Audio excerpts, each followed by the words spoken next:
Welcome back to the BTS Happy Hour podcast. I'm your host, Andrea. With me, as always, is Morgan. Hey, what's up? So we're back. It's been a few weeks, and there was some illness in December. It was not sick. COVID. No, we got tested. We didn't have COVID. Just want to be clear, it was not COVID. We had I wish I had COVID. Get it over with. There was some flu at different times, so that's what happened with us. And we're not sure, but it kind of happened after we were in LA for the BTS concert, so I don't know if it's related to that or just... Well, it probably was. I mean, you're encountering 50,000 people, kind of, right? Yeah, I mean, but everybody was vaccinated. And they're from all over the place. And masked and everything. Was everyone vaccinated? Here's the other thing, though. It doesn't even matter because we caught a cold. We didn't catch COVID. Yeah, that's true. It wasn't that. Has nothing to do with vaccination status. Yeah, but it's like that's the only thing they monitor right now. Everything else is going around too. So yeah, we were not in any shape to podcast the last few weeks, but we're back and everybody's healthy now. We're okay. I know no one was worried, but No, we are back. And coincidentally, the first story has to do with illness too. After the LA concerts, also BTS members came back at different times. Like it was like a few of them came back, and then some of them did more stuff in the US and then came back later. But did more stuff? You mean work or have fun?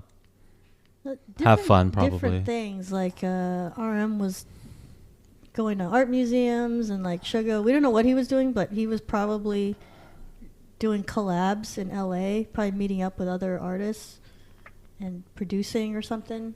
Mm-hmm. That's what we're assuming, but we don't know because he didn't document every moment of it, so we don't know exactly what they were doing. But after the concerts, 3 of them came back and tested positive for COVID.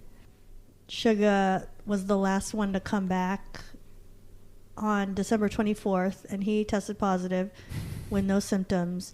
And then on Christmas Day, RM and Jin both tested positive, and Jin had mild symptoms and RM was asymptomatic. So somehow the 3 of them got COVID on their way back. Mm-hmm. And I think, well, it sounds like everything's fine now. I just saw on Weverse that Big Hit said, oh, Suga, he's done with his quarantine. He's the last one out of quarantine, and he's fine now. And they didn't have a serious case of it. So it sounds like everything is fine now. But the fact that they got it, on their way back, like when they tested, because they were there a couple of weeks in LA, if not a whole month, some of them, So I don't think they got it at the concert or any of those events where they performed, because otherwise they would have tested positive sooner, right? And not, on the flight back. So that makes me think it was, I blame the airport, because I feel like that's where everybody is really gathering. That's from different parts of the world and, different viruses. They travel so much, they're exposed to so many people. It's just bound to happen. More likely to people like them, don't you think? Yeah, and they were all vaccinated, and so 3 out of 7 of them still got it anyway. So it's really not that great of a deterrent. It seems like maybe it helped them have less symptoms. I don't know. That's what everyone says, but who knows if that's true or not, or they just say that just to make it sound more beneficial. I don't know. It's hard to trust what you hear these days, so I don't know. But I just thought I was hoping that they would not get COVID, because I don't want our country to be blamed for like infecting BTS. I don't think a whole country would be blamed, but okay. Because they didn't have it while they were in Korea for 2 years, so I think it's just a product of being around so many people. Yeah, I'm from sure many different places. It's unavoidable. But I do think. Well, but were they that sick? I mean, they were young and healthy guys. I'm sure that they didn't have too many symptoms. No, And RM had no symptoms. He was an asymptomatic, and he tested positive. Jin had mild symptoms, and he just had a light fever, is what it says here. And I think Suga, did he have symptoms? No, it didn't say he had symptoms. He just tested positive and decided to quarantine. But, you know, he was out the longest, so I don't know if he was exposed to the most people or not. But I honestly think had to do with the airport, because that's where you're in, like, closed area of air, like on the airplane. So whatever they got, it's like the airport is bad and the hospital is bad. Like, you think, oh, hospital, that's where you get better. But, you know, that's where a lot of people who are sick are, too, at the same time. So, like, that's a big place to get an infection. So, yeah, I don't think they got it at SoFi or wherever in LA. So, I think, yeah, that's just my guess, is that they had to do with the airport. And, yeah, they're fully recovered now. Everything's fine. It's interesting that Big Hit decided to update us on that.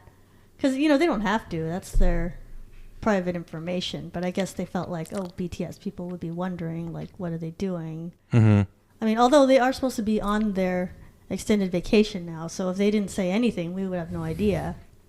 But, you know, maybe they were afraid that, like, oh, if it got really serious, then we look like we're covering it up or something. I guess they just decided to be transparent, just to say, you know, okay, they got it, but everybody's doing fine. And the other 4 members of BTS did not test positive for COVID, and they seem to be, you know, back to normal life in Korea. So that's good to hear.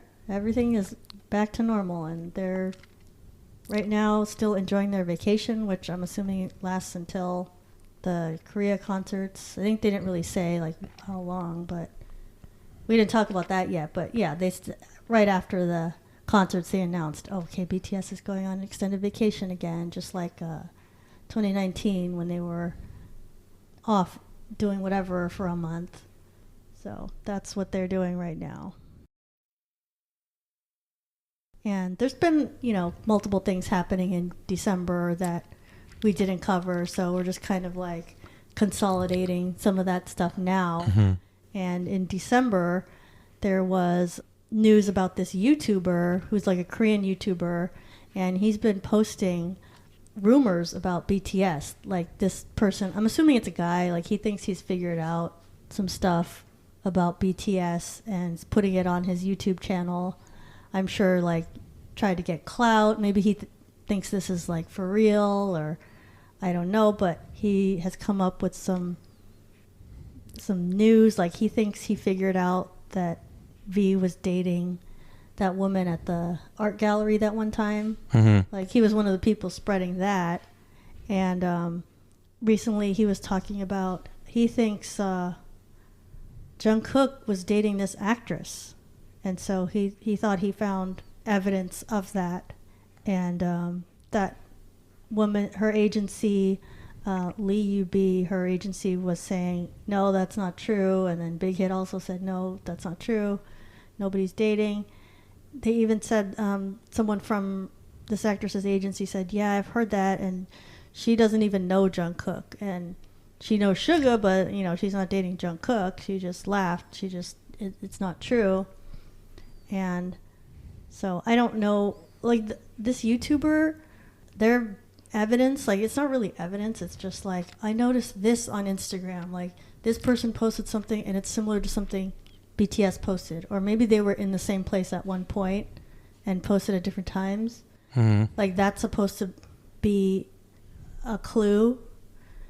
And that's, like, very little evidence to me. I don't think that's very strong. And so V said at end of December, like, he commented on Weaver. Someone posted about it, and then V was like, you know, I want to sue that guy. And did he say that himself? Yeah, he was like, I will proceed with the lawsuits because this person keeps mentioning my family and friends. And he's talking about who V is supposedly dating, and also this person's always saying how V is like an alcoholic just because, like, certain things he posts. And it's like, okay, I don't see that at all. Just because he posts a video and they drink, I'm sure. Like, he had a drink, and that's what leads to some of these postings. But, that's like anybody else. He's not like an alcoholic. Lots of people drink in Korea. Yeah, like that's a pretty typical thing. Especially you're on your vacation and you're like posting fun videos, like, oh, here's me at Christmas or whatever. And like, I remember the post he's talking about, and I was like, okay, V didn't even look drunk in that video. He didn't look like anything. He was just like looking at the camera, and that's it. Like, okay, nothing even happened. So this is like very little evidence, and obviously V hates this YouTuber. And Big Hit, they released a statement talking about how they're going to pursue legal action against people like that. I mean, probably is meant to be about this guy plus other people, about people who spread rumors online and defamation and all that. I mean, I don't know if they're just saying that just to like get people to stop doing it, or if they really are going to like sue some of these YouTubers. But they said that, they're spreading wrong information and personal attacks and, defaming our artists. Yeah. So this YouTuber is like getting a lot of attention now because of all the... Now, do they know? They can identify the YouTuber, obviously. Yeah, right? I'm pretty sure. You're not... when you start a YouTube channel, by the way, you're not that anonymous. Yeah. Because you like haven't... Yeah, legal bodies can't find out who you are easily. They just ask YouTube. And they give your IP address out. Yeah, I think YouTube, you have to respond to a lawyer asks. Like, okay, who's this YouTube will give out your information if there's a court order sometimes. I'm not going to say all the time, but usually I think they would. So don't think you're that anonymous if you're on YouTube. Yeah. Or anywhere, really. You're really not that anonymous anywhere. Well, what can this YouTuber do if he feels like, well, I actually think this is true, that I think, this dating... Well, that's the interesting thing about it. Now, I'm not a lawyer. I'm far less useful than a lawyer, but I know a little bit about this issue. And the funny thing about it is that it's funny that you mentioned, what if the YouTuber wants to prove that it's true? It doesn't actually matter necessarily in Korea because their defamation laws are different than ours. Right. Now, if you're an American listening to this, you probably think, if you know anything about defamation laws in America, you know that, well, number one, you're only civilly liable, not criminally liable, right? Right. So let's say that someone proves that you defame them in court.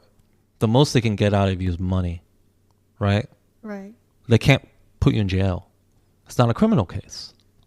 That's not the case in South Korea. You have criminal liability.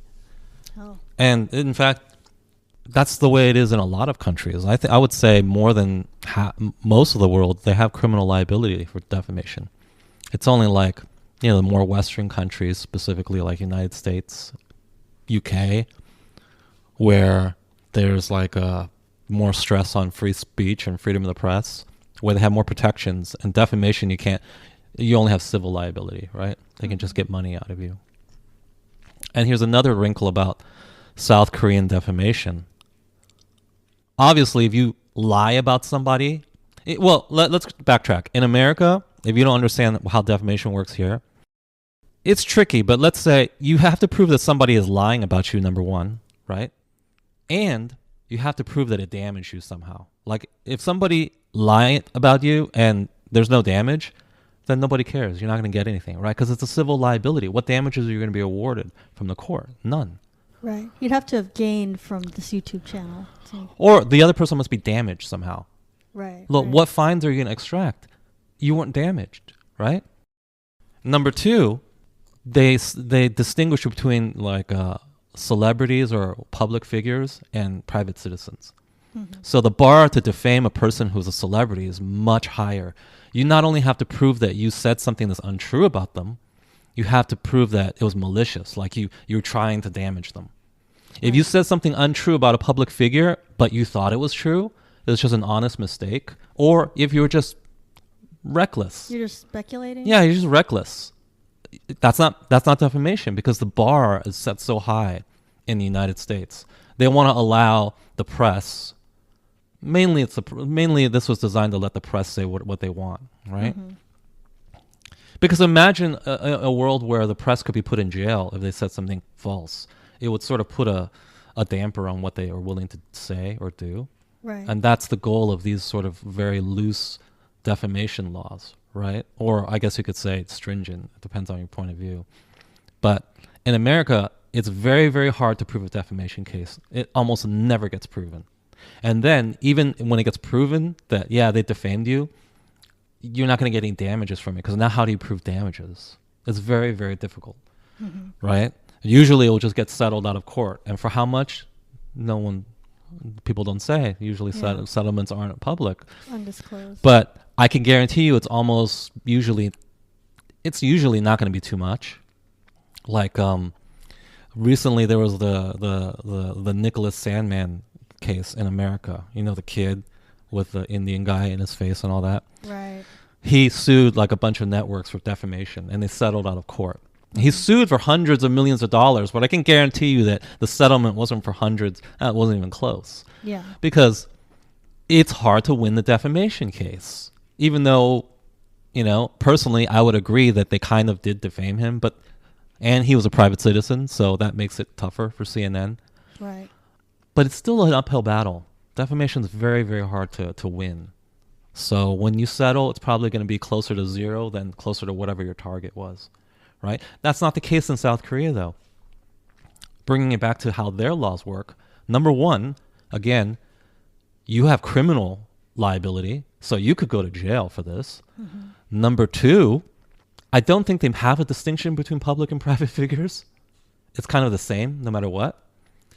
And even more importantly, number three, and this will sound really crazy to Americans, you can be guilty of defamation, like a lower level of defamation, even if the thing you said was true. But if they prove that you had a malicious intent in reporting this true fact, and it wasn't to serve the public good in any way, you could still be guilty of defamation. And you have criminal liability. You could still serve jail time. So let's say I did something like I reported like Jeffrey Epstein is guilty of child trafficking.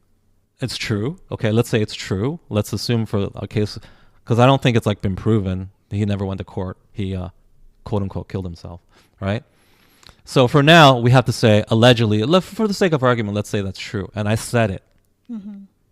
I could still be guilty of defamation if someone could prove that my intent was malicious. Now, in practicality, this is very, very difficult. And as far as what I could see when I researched this, usually when defamation cases are filed, and even in South Korea, they're just dismissed because it's pretty easy for the press to prove that I did it in the public interest, because you're the press, right? Like it's in the public interest for people to know about things, right? But let's say they could somehow prove that you had a private grudge, like this person like wronged your father or some weird thing, right? And you've been holding this grudge, and the only reason why you reported this true fact was to damage this person's reputation, damage their earning potential, whatever, damage them. If they could prove that that was your motivation, you're still guilty of defamation, despite the fact that what you said was actually factual. Well, yeah, because I think in Korea, it's a lot worse if you say something damaging about someone. Like, they lose jobs right away. Yeah, but here's the thing. Even if the thing you said was true, you could be guilty of defamation. I think in all reality, it's very unlikely you'll go to jail for it. But, hey, by the letter of the law, it's possible. And that's a big difference between the United States and South Korea. In the United States, if the thing you said, you could prove it's true. Oh, here's the other thing. I think the burden of proof is on the defendant. In South Korea, you have to prove that you didn't have malicious intent. Whereas in the United States, the burden of proof is never on the defendant. Right? They have to prove that you have malicious intent, which is a much higher bar to cross. When I read this article, they said they were pursuing criminal charges. Yeah, I'm sure Big Hit doesn't like that this channel is getting popular and like getting headlines with their news. Now, I'm sure that most people who listen are BTS fans, so they're probably for it. But keep in mind, on the other side of this coin, the reason why this is dangerous, like in general, is that, I mean, you could see how such a system could be abused, right? Like, people in power can abuse this law to basically bring criminal charges against people who say things they don't like. Yeah, just send a bunch of lawyers after you. Right? And there's other issues like, well, what if you have a lot more, this person doesn't have much money. It's hard for them to sustain a legal battle even. They just have to give up just due to not having money sometimes. Right. That's a reality, right? And there's the other potential abuse of, well, it kind of sucks if the people in power suing you for defamation also are in the government. So like then you have to go to the court system that they potentially control to plead your case. It's not necessarily, it's considered very, very bad from a freedom of the press perspective. Yeah. But I guess if you're really upset about like rumors about your idols, it could be useful. You know?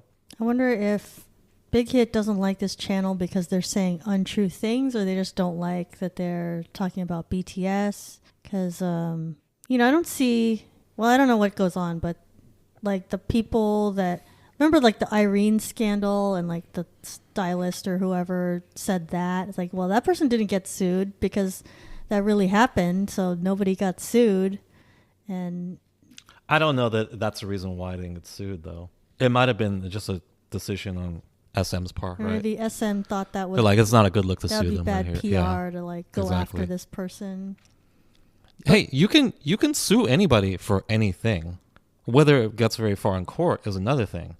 But even just suing somebody could be useful sometimes. Just like I said, you can bury people in legal fees. Mm-hmm. If you say something about Irene and then SM just buries you in lawsuits, what are you going to do? How long can you afford to pay lawyers, and how long can SM afford to pay lawyers? Right. Well, that's a reality. Well, and then this YouTuber, it seems like their basis is a lot of dating rumors. So maybe that's one reason why Big Hit is like, okay, we don't want false dating rumors out there, or any dating rumors, even if even if they're true. they can't just admit that it's true. Yeah. They can't say, well, it's true, but it's damaging.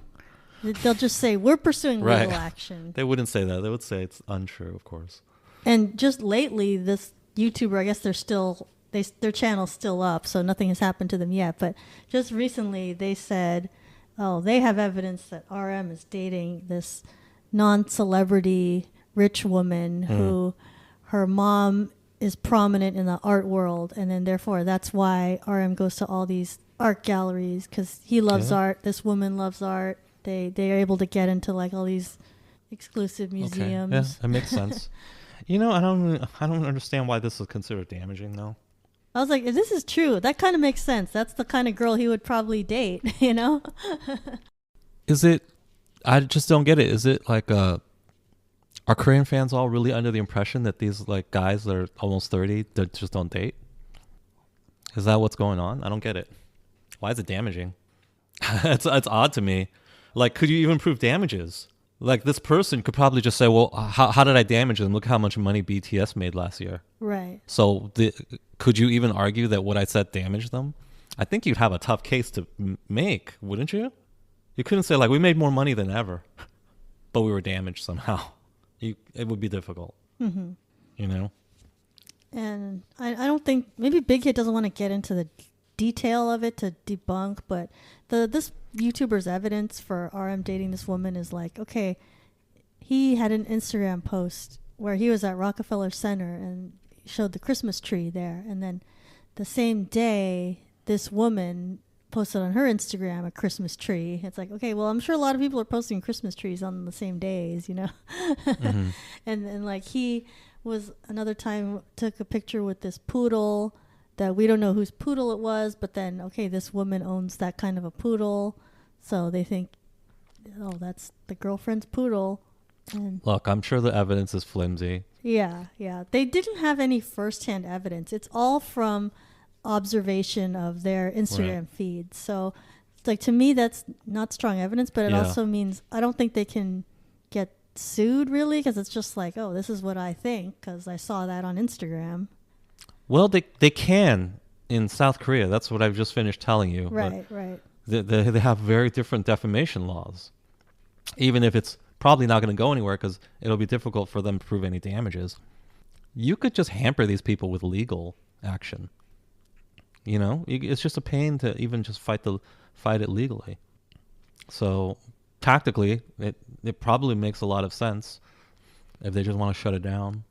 Yeah, it's just very interesting. This YouTuber just recently, they had a lot of rumors that they posted and how V is aware of this person and it doesn't like their channel, and Big Hit's going after them. I wonder if Big Hit is doing that because they feel like it's damaging to the artists, or if it's because the members themselves, did they say, hey, we don't like this channel, can you do something about it? Or would they do that? Would they request assistance? Or do you think maybe BTS doesn't even pay attention that much to what gossip is out there? Yeah. So if you remember way back in November when BTS performed at the AMAs, they won 3 awards that night, if you recall. So this was on November 21st, before the LA concerts. And after the AMAs, they did a V Live, and it had all these like connection issues because, you know, they were doing that in a hotel in America somewhere. And they said that the problem was so many people were trying to log on at the same time. It was like 14 million people on the same server. And so, okay, V Live needs to work on that. And then, you know, they were talking, they're like, wait, doesn't HYBE own V Live now? And they were criticizing it because of those issues. And then Jin said, we love our company. And then he said, RM, J-Hope, and I really love the company more than the others. And at that time, it was like, okay, what did he mean by that? And Jungkook at that time said, like, oh, okay, I know what you guys are saying. And they didn't talk about it any further that day, but you know, a couple weeks later, we found out what that was all about. And it was that Jin, RM, and J-Hope had sold some HYBE stock. So they, you know, made a big profit because, of course, that stock is valuable. And so I guess they were happy that they did that. They sold, like Jin sold the most, and he sold 16,000 shares and earned over $4 million from that. And, you know, the other two, RM and J-Hope, sold some, and, you know, they made a few million. Like RM made 2.89 million and J-Hope 1.5 million from selling some shares. The others didn't sell any, but I guess that's their choice, you know. And I guess what I'm thinking is, like, why did 3 of them decide that they wanted to sell some? Was it just like they wanted to free up some of their money to do other things, or like wanted to invest? Maybe they have some kind of plan. They want to get some real estate, maybe. Well, yeah. Think about it. I think a lot of their net worth is tied up in that stock. What if they want to do something else with it? Right. Also, they're very exposed to just that one stock then, right? So that would make it everything dependent on their own careers then. Maybe that they didn't want. Maybe they wanted to buy a couple houses. Maybe they wanted to buy crypto. Like diversify. Right. I would say that's pretty. It's clear they didn't sell all of it. It's only a few million at most. Don't they all have like 15 million in stock? Yeah, they all still have a lot left. Yeah. They all got 68,000 each.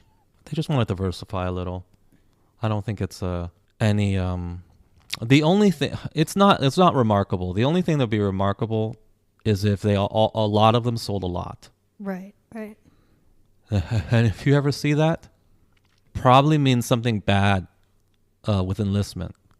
But they probably all have to enlist or something like that. Like, that's always a bad sign. Because then they would know that the stock is going down. In a financial movie when it's like, okay, sell everything, you know, that's a bad sign. Well, yeah, when people want to sell, they have very little confidence for some reason. Now, would that be insider trading? I don't know what the insider trading laws are like in South Korea, but I mean, what can you do, right?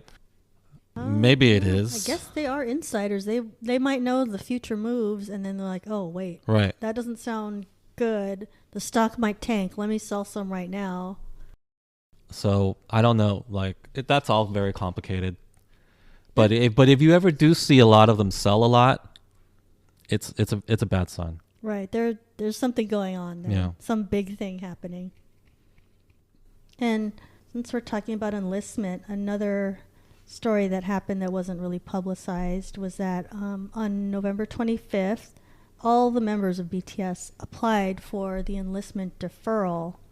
So that's that new law that said, if you're at this level of cultural merit, you can defer until you're 30, and you don't have to enlist until then.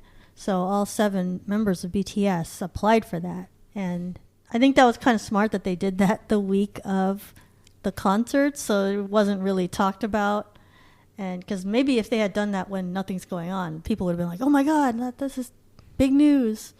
This means something. But yeah, it was just kind of like, yep, we just did it, and that's that. So I think it's not any different than what we've talked about before. Like, you think that they are just waiting to see if they get a complete exemption. They want to use this whole year still. They want to, now that they can go tour, they could do that in 2022 and, go to a bunch of cities now that they finally can do that. And yeah, I think this is for business reasons. So if they have to enlist at the end of this, then at least they had this whole year to make money. So it makes sense that they all did it, even though like some of them don't even have to do it for years. They don't need that deferral until later, but I guess they're just like, well, let's just all file it and get it on the record anyway. Since we're 7 members, we do everything together, and it'll probably look better, just like all 7 doing it. What that means for fans of BTS is like, they're just going to continue whatever they were going to do in 2022, which is like release music and perform in Korea, probably more places after that. So it wouldn't be the end of the year unless we discussed our Spotify Wrapped. And that came out on December 1st, which is, if you don't have Spotify, Spotify releases its annual list that says what are the top artists, albums, songs, everything you listen to, and it's like tailored to the individual person. So we each would know, who's the artist you listen to the most, or what was your number one song. Probably not surprising to anyone, but my top artist was BTS, and I was in the top 2% of listeners this year, which actually I don't think is even that high, but I saw some people that were like, I'm in the top 0.05% of BTS listeners. Yeah, so my top artist was BTS. Who is your top artist? Where do you get your percentage? I don't have that. Yeah, whatever the top artist, it says like what percent of listeners you were in. Oh, it didn't say that for me, but anyway, my top artist was Twice. Oh. No shock there. Actually, I thought I listened to a lot less of it, but enough to be number 1. I feel like they didn't have that many albums. I mean, I think they did, but it didn't seem like those were albums you listened to a lot. I just listened to the old stuff. Yeah, you just listened to the whole catalog, I think, is what happened there. Number 2 is surprising, though. My number 2 group was Woo-Ah. Oh. So I listened to a ton of them. Well, they only have a few songs, so that is I listened to a lot of their few songs. Big achievement then. Then Blackpink, Chungha, and then BTS. Oh. I'm surprised it was so K-pop heavy. I didn't think I listened to that much K-pop. I mean, not entirely. I know I listened to a lot, but whatever. The numbers don't lie, I guess. Yeah, I mean, my top artist was BTS, and then number 2 was Twice, number 3 Taylor Swift, and then ITZY was 4, and then Blackpink was 5. So that's true, because I listen to mostly K-pop, mostly BTS, and some Taylor Swift. So that's accurate for me. No surprises. Except Woo-Ah. Yeah, they did well on your list. Most people don't even know who they are still. They're a good rookie group. Although I guess they've been around more than a year now at this point. But yeah, I think they're pretty good. I listened to them too, even though they didn't make my top 5. And then my top song, I was surprised to find out, was Permission to Dance. I didn't think I listened to it that much. I mean, I liked the song, but I didn't know.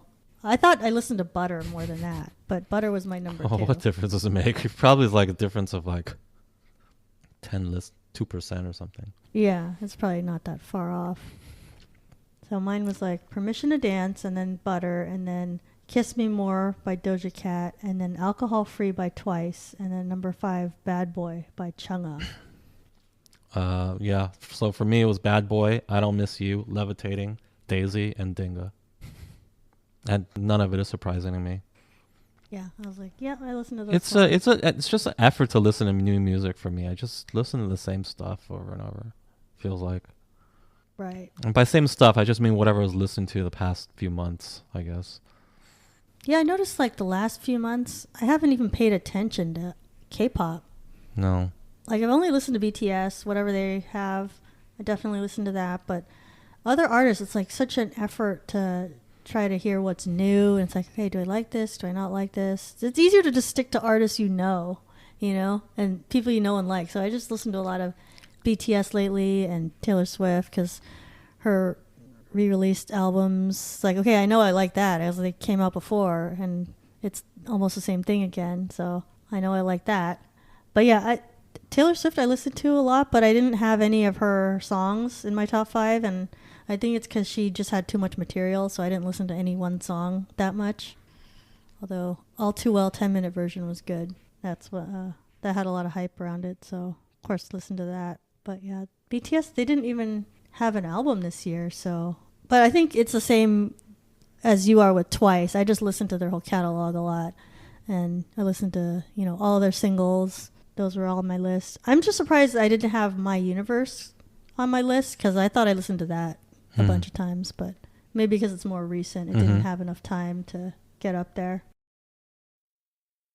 And then there was an article on Business Insider, and it was actually written by an ARMY. So this is someone who went to the Permission to Dance concerts, and she talked about Ticketmaster and how she got fed up with that whole process, which, we're all familiar with. We remember what it was like to get tickets and all the problems that happened then.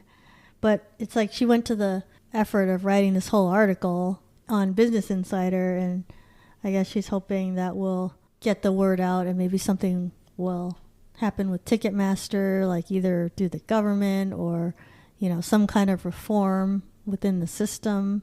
But yeah, so this fan, her name was Yadi Sangvi, she bought tickets for the BTS concerts on Ticketmaster and, ran into all the typical problems. Like, okay, there's all the different pre-sales and didn't get access to all of them, and you got kicked out of the queue, and, it was difficult to even get good tickets, and it was hard to get sound check.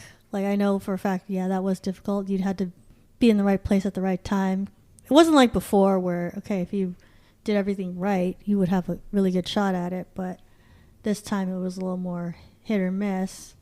So she wrote this whole article about that. And I don't know if there's anything that can be done about Ticketmaster. It just seems like they're too powerful at this point, and they can have as good of a service as they want.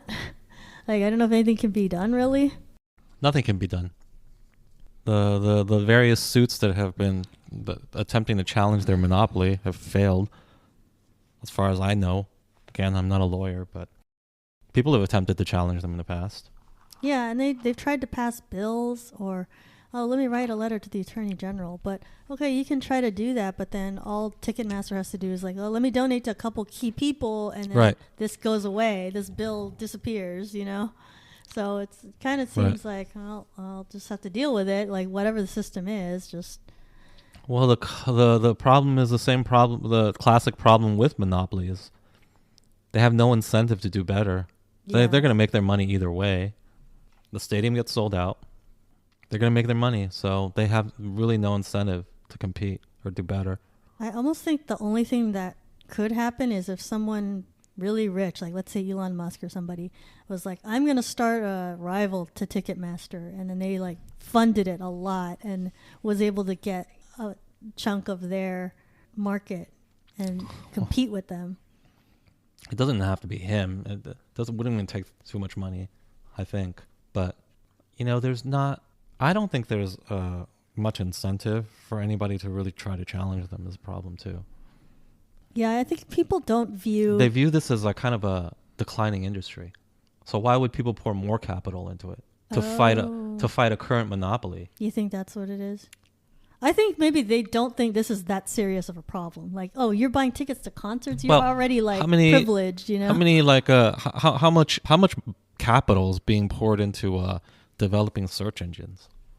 None, because Google is king. Why'd you try to fight it? They are the best already. Yeah. So. Yeah, that's true. Right? It's an uphill battle for somebody else. Is someone trying to do like a Facebook? No. They tried. Remember, Google tried. Google tried, and they had plenty of resources, and it failed. It was terrible. So why would anybody? I don't even know that it was terrible. I think it was comparable to Facebook, but just everybody's already on Facebook. Or like how they tried to make new kinds of Twitter, because like, oh, I don't like how Twitter works, but you can't make anything that's equal to that. So it's a tough ask for people to, and those are industries I think that are ascending still. Would people really want to challenge a monopoly in a declining industry? Probably not. So you're gonna have to live with Ticketmaster. Yeah, I think best you can do is just at least be vocal about it and try to help yourself on an individual level and have enough resources that you can get whatever tickets you want to get.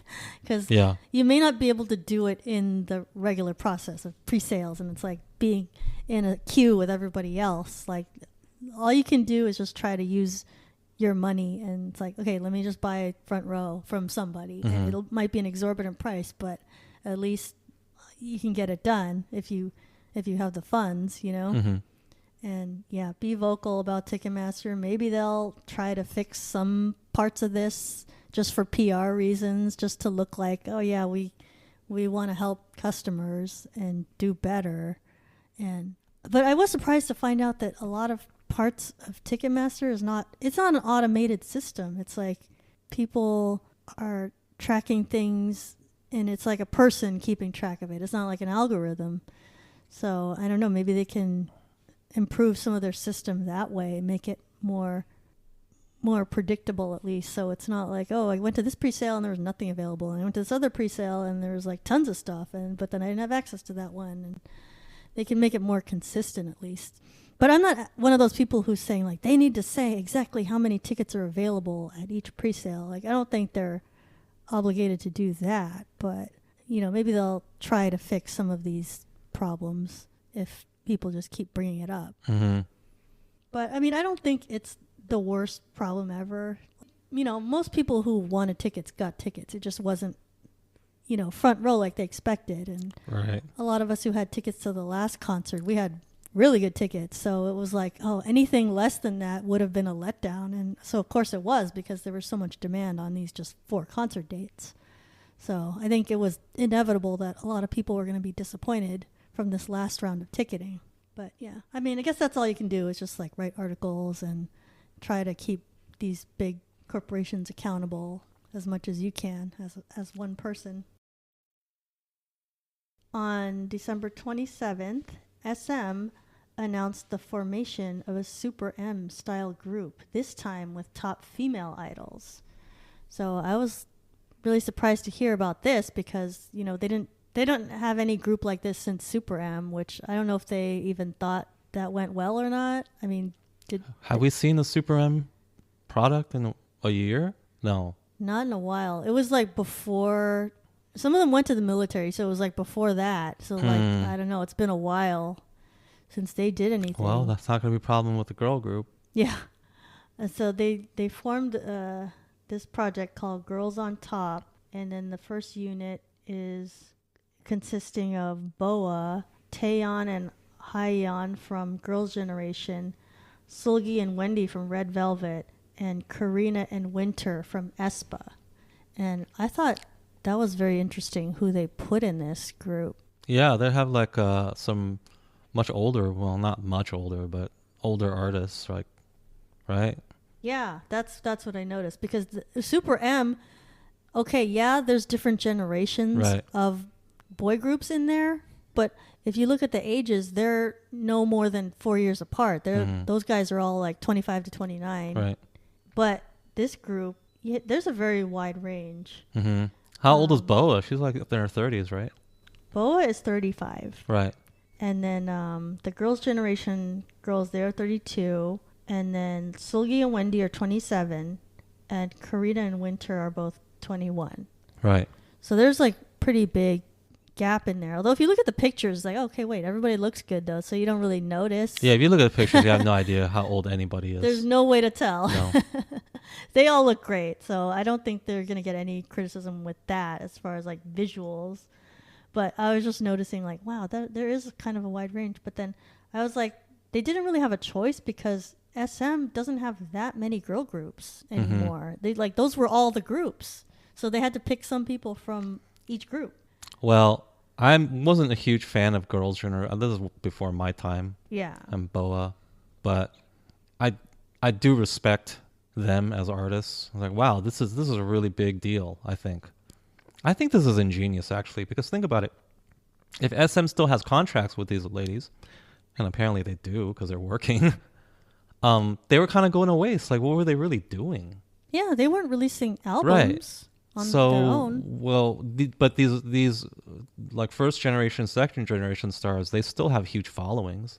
Yeah. Why not take advantage of them? And you could say, well, it sucks to sort of cannibalize Red Velvet and aespa, but here's the thing: I don't care about aespa at all. Who really does? I mean, it's new, right? Who even cares? I think they're still up and coming, so maybe this will help them. And I think SM has always had plans for aespa to keep growing. It's not going to be 4 girls forever. It's just going to be kind of like an NCT. Oh, right. I forgot. Big rotation of that stuff. They said they were going to add more people at some point. And as far as Wendy and Solgi, let's be honest, it's the better 2 members of Red Velvet. Yeah. You know, the better singers, at least, you could say. So it's going to be a really strong group. I think it's exciting. It's a second now, so tomorrow they're going to have their song. Oh, yeah. That's right. It's already come to that date. But this is a I think it's a perfect use of, if it takes off, will it harm Red Velvet and aespa? A little bit. But here's the thing. I think the positives in leveraging their assets, like these other women who are not really being utilized, you're getting way more out of them. Like they just show up. Apparently they're under contract. They just show up like in annual specials. Right. And it's like, why don't you guys use them more? Like, I guess this is the way to do it then. I'm totally for it. Yeah. You know, I know people who are big Girls' Generation fan. They're not big Red Velvet or aespa's. aespa's way too new for them. Yeah. You know, I think this bridges the gap with all of these fans, and it can be an exciting thing. I don't like the name though. Girls on Top is too suggestive for me. I was going to say I don't like the name either. Yeah. But because I thought it's too similar to GOT7. Because GOT and it's like GOT. Okay. Right. That's what I'm going to think of is GOT7. Right. And also GOT7 is like, was it an acronym? No, it wasn't, right? It just said it meant GOT. Yeah, it just meant GOT. Yeah, but it still sounds like an acronym. So now they're going to sound like that. And the thing that it stands for is too suggestive, I think. Yeah. For K-pop.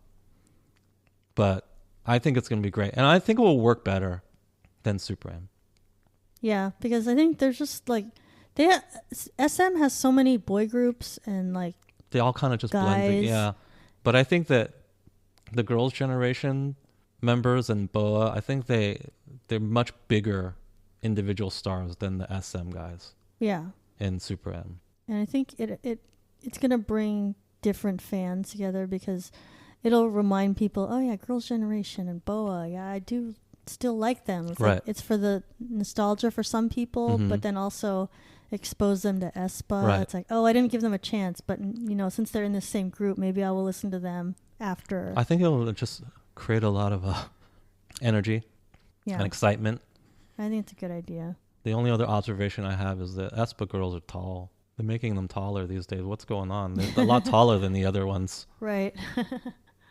Although they're like 5'8". Has to be selection because there's Selection no bias. surgery for that one. Well, technically there is, but they're tall. So we'll see. Hopefully this song is pretty good. Like if it's not a good song, then it'd be like, okay, never mind. Because I can't not have a good song. And because I like the idea of the group, but it won't really go anywhere if the song isn't good. But hopefully they put their best people on it. And it's really up in the air what it'll sound like. Because if it's an SM boys song, I feel like they all kind of sound pretty similar. But on the girl side, they sound very, very different. So who knows what well, from the photo shoot, it's going to be Girl Crush, right? It's not Yeah. gonna, it's not going to be cute. They had like metallic, Right. and like And pleated like some of the skirt. women are older, so they're not going to, I don't want to do a cute concept or anything, Right. you know? It did look like very Girl Crush. And Red Velvet and aespa are pretty Girl Crush, you know? I know Girls' Generation wasn't for some of its life, but I would say they are now as they've aged, right? Right. So it's definitely going to be Girl Crush. The styling It's going to definitely be, looks like it's going to go, they're going to try to make it sound like a aespa song. And that's my opinion. aespa, Blackpink, whatever. Yeah. That'll be their goal. That's good. We'll see where that goes. Well, next episode we'll have opinions on it, but almost certainly I think it'll be good. It would have to be a very bad song for me to not like it. Yeah, and I don't think SM, they probably have a lot banking on this. They're not going to give them a crappy song Right. or just like a cookie cutter song that just sounds like, oh, that sounds like some old girl group song. It's like, they're going to give them something good. Thank you to our guest, Morgan. You can listen to BTS Happy Hour on Amazon Music, Spotify, Apple Podcasts, and other podcast platforms, or visit btshappyhour.com. They've just recently added podcast ratings to Spotify. So if you like the show, please take a moment to rate us on Spotify and Apple Podcasts.